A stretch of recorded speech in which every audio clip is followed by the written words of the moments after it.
Good afternoon. Yep, this time it's afternoon and we are heading north. We are going to visit the gateway to the Highlands, so they claim.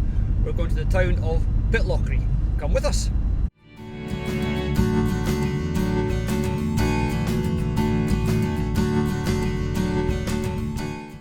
Pitlochry is literally the heart of Scotland. Not for nothing is it known as the gateway to the Highlands. It sits on the main A9 road to Inverness and on the main railway line, so you can get there in a variety of different ways.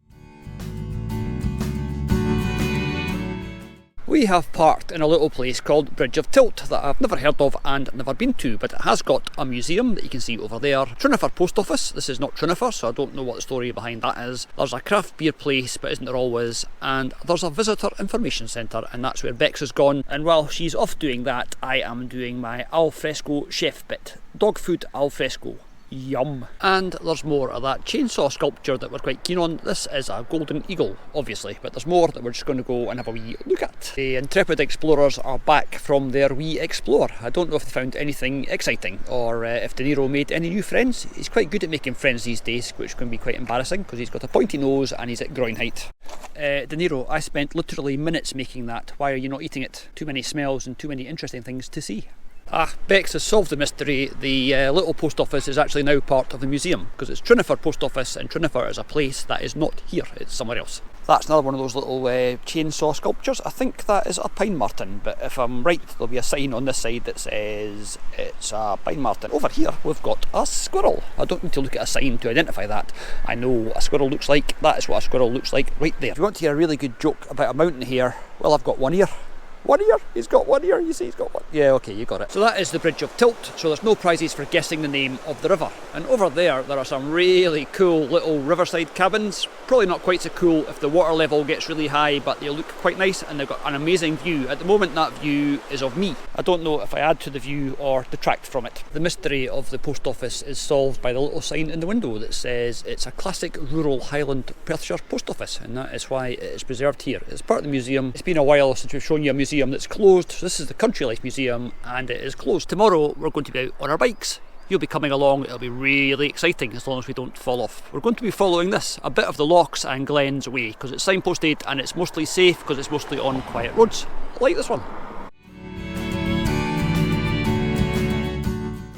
And that is the lovely gate to Blair Castle. We're not going near because it's A, closed, and B, quite expensive, and we're tight, as you know already.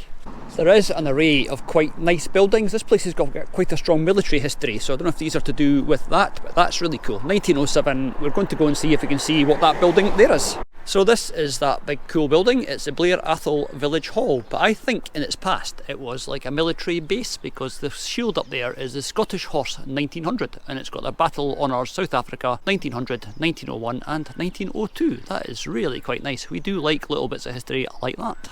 We are quite liking this wee place. These are really cool old buildings, all built in the same style, probably at the same time, paid for by the same man that owned all of this. Tomorrow we'll be doing a little bit of this route, but then at some point in the future we're coming back to do more because we do quite like cycling. Well, Bex quite likes cycling, I quite like doing what I'm told.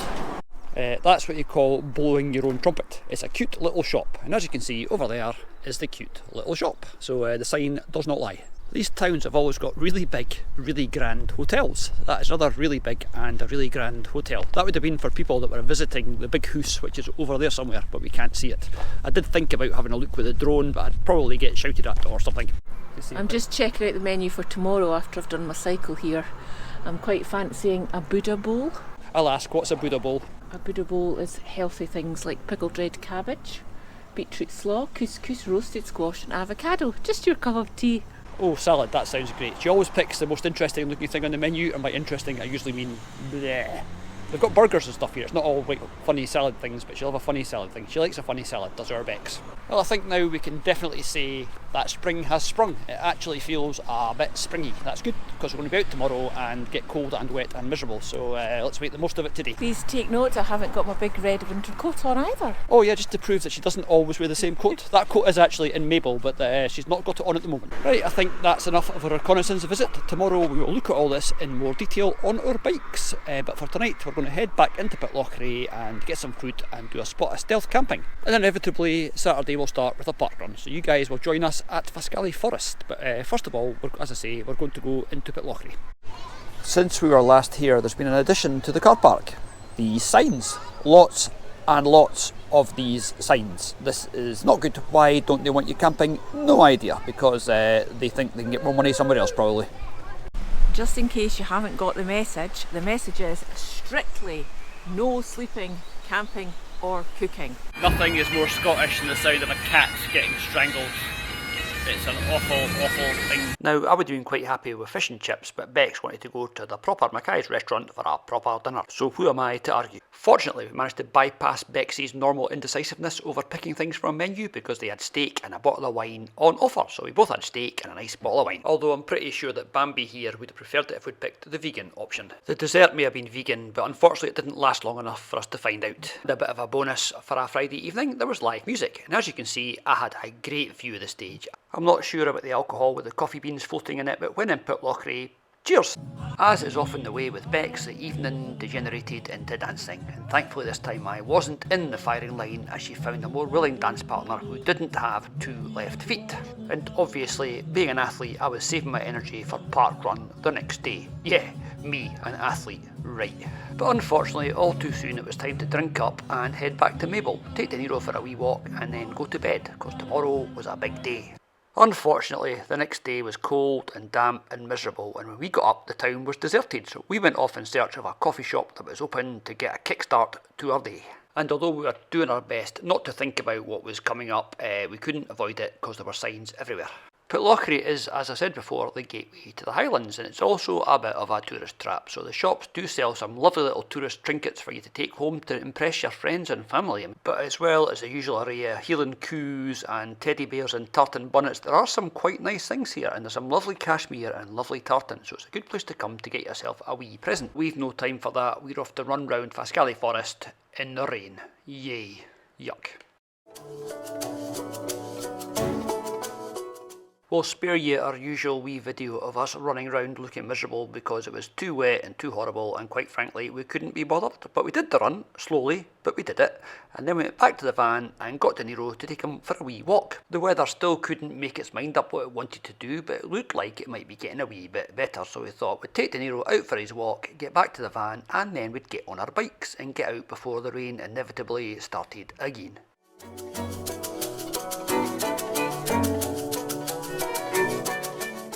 As we promised last night, there are the bikes. We are going to go to Killiekrankie and Blair Atholl, which you've already seen, but we'll edit it so it looks like we're going there today for the first time. If you don't notice that it's now morning and we filmed it at night. And there's DeNiro having his breakfast, and there's Bex watching DeNiro having his breakfast. So I've got the little microphone on the bike pointing it away from me, but it's set to record me, so you might be able to hear me or you might not. I have no idea. So Bex is once again wearing her heart leggings, and we are going to Killiekrankie, the site of the Soldiers' Leap and the Battle of Killiekrankie and all that gubbins. It's very pretty, it's also extremely cold. Alright, we've come off the main road and we're on this little track now, so wish us luck.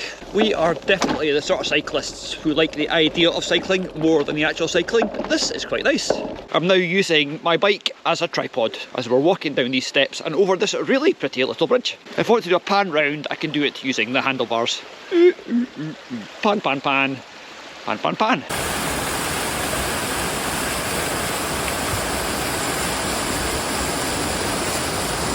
A thing we discovered on our wee detour is this railway viaduct, which is 510 feet long, and when it was built in 1863 it cost £5,730. As you can see, it's got 10 arches, and if you're wondering how I know all this wonderful information, then you obviously haven't watched this channel before, because I am reading it from this sign. We are now in the pass of Killiekrankie, famous for the Battle of Killiekrankie, where in 1689 the Catholic Highlanders, who wanted to restore their man to the throne, routed the Protestant Lowlanders, and it was the last victory of their campaign, which faltered shortly afterwards.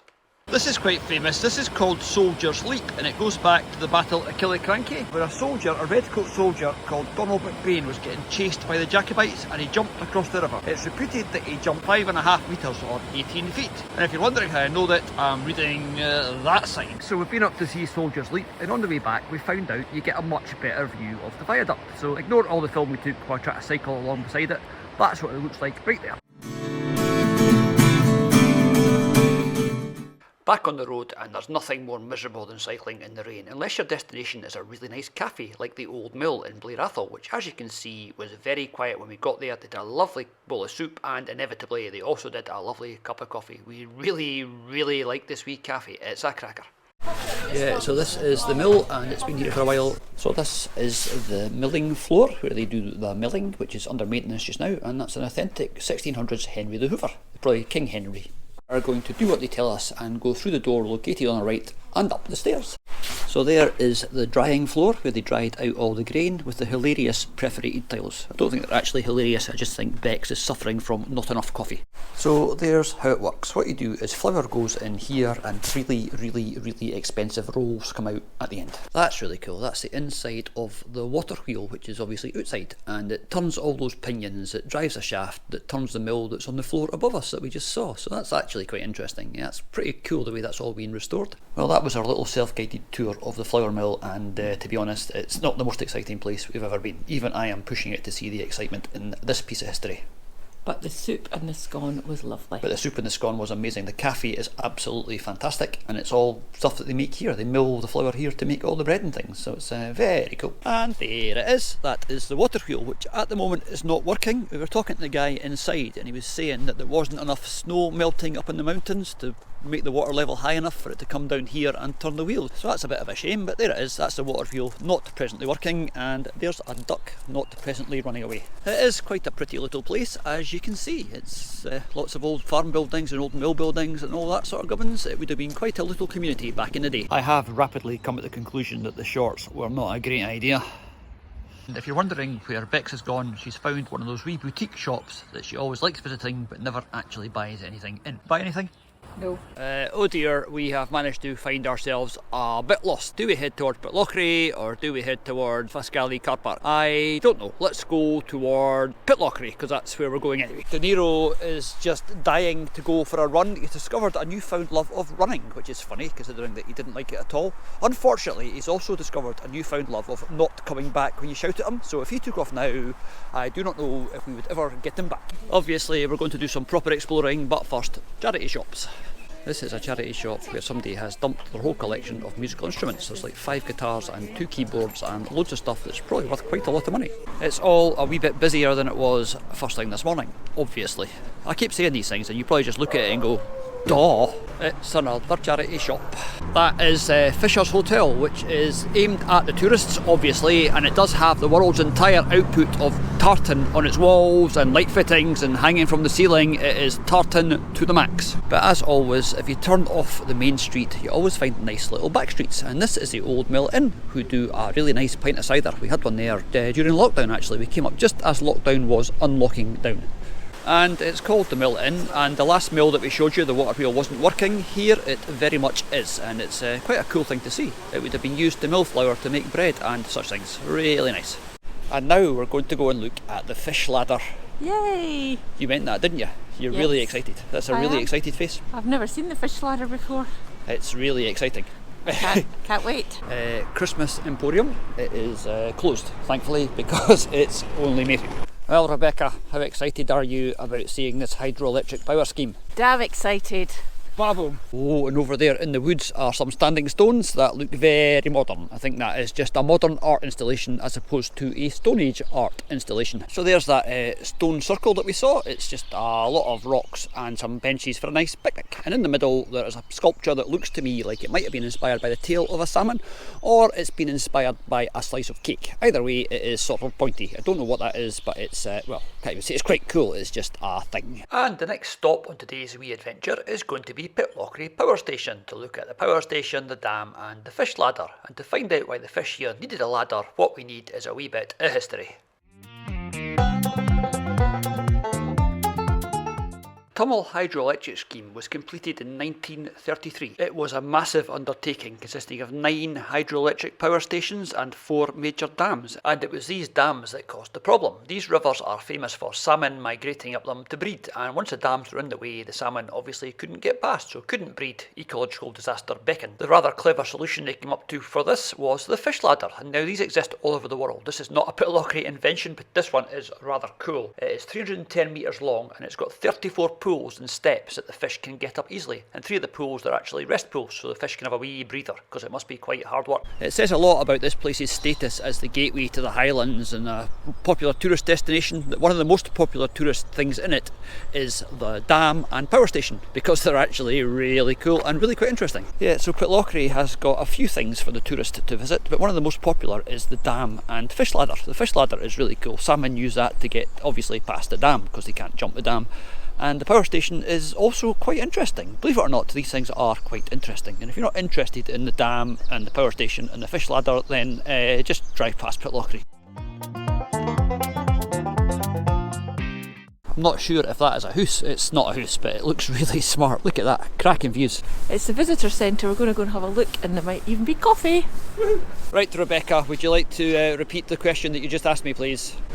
I just said, where is the dam? Sorry. Oh, I've actually got no idea. I don't know where the dam is, unless it's that thing that you're actually standing on. How can you not want to go and look at the turbine hall? I mean, seriously. I mean, there's a turbine hall. Rebecca, you have to want to look at the turbine hall. Look, it's a turbine hall.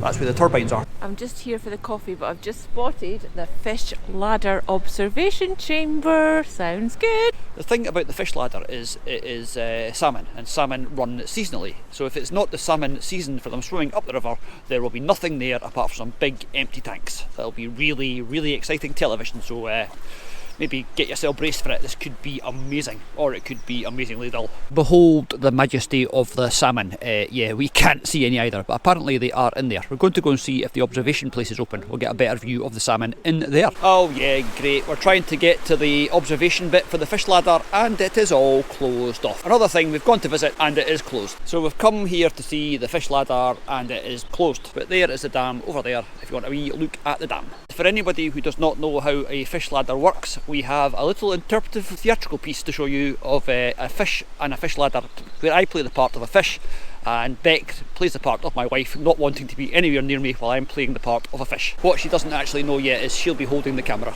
I'm going to do my little funny thing, and I've got to wait till people go past because Bex is embarrassed. She's now hiding behind me. Hello! Hello! Right, I will now demonstrate a fish and how a fish ladder works. This is a dam wall.